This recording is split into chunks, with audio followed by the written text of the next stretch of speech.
అని చెప్పండి. ఎందుకంటే కేవలం ఇప్పుడు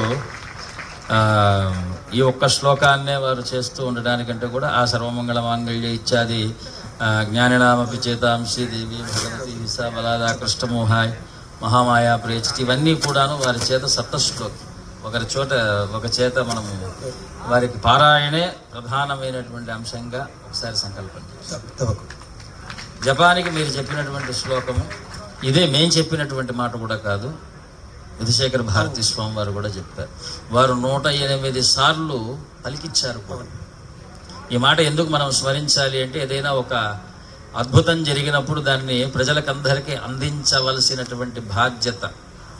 జగత్తులో ఏదైనా ఒక మహాపదలు పోవాలి అంటే ఆవదుద్ధరణ జరగవలసింది దుర్గవలని, రాక్షస సంహారం జరగవలసింది దుర్గవలని. ఈరోజు లోకంలో వైష్ణవీ రూపంలో అమ్మవారి ఆ పక్క జ్వాలాముఖి దగ్గర నుంచి కన్యాకుమారి వరకు కూడా ఏదైనా ఒక శక్తి వ్యాపించి ఉన్నది.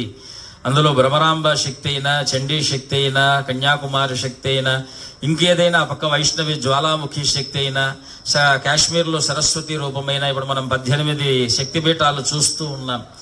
ఏ శక్తి అయినా సరే రాక్షస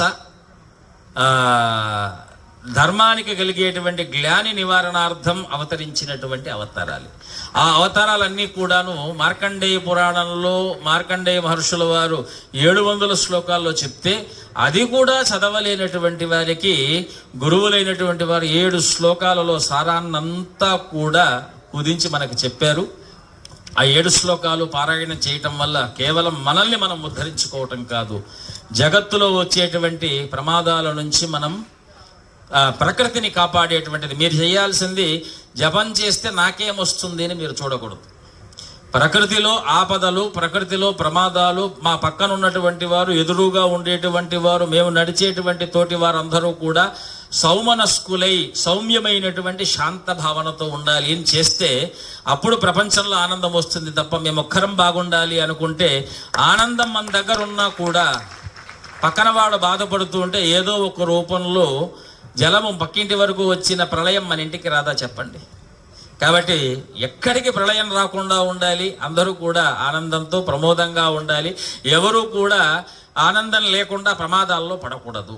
కాబట్టి సప్తశ్లోకి మన వారు మీకు చెప్పే ఏర్పాటు చేస్తారు, చెప్పి ఉంటే సంతోషం. కాబట్టి సప్తశ్లోకి 5 రోజులు కూడా రోజుకు 108, 200, 300, 1000 సార్లు వారు సహస్రయాగం చేశారు. మీరు కూడా 5 రోజుల్లో సప్తశ్లోకి 1000 సార్లు పారాయణ చేసే ప్రయత్నం చేయండి. వారు సహస్ర చండీ చేసినట్టే మీరు సహస్ర చండీ చేసినట్టే.